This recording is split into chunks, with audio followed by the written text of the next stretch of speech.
अल्लाह के हबीब अलैहिस्सलाम ने दुआ दी, कहा ए अल्लाह उस मर्द पे रहम फरमा जो सुबह नमाज के लिए अपनी बीवी को जगाता है। कहा ए अल्लाह उस औरत पर रहम फरमा जो सुबह नमाज के लिए अपने शौहर को जगाती है।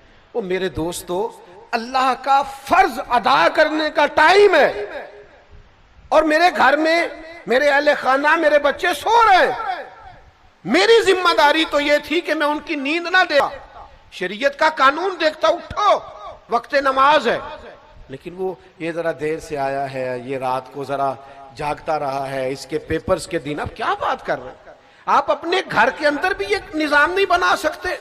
मैं तो उन बुजुर्गों को जानता हूं जो कहते थे, पुत्र आज मेरे लिए खाना ना बनाना, अगर तू नमाज के लिए बर वक्त नहीं उठ सकती तो मेरा बेटा, मेरे खाने का तो गुजारा हो जाएगा, मैं होटल से भी खा लूंगा।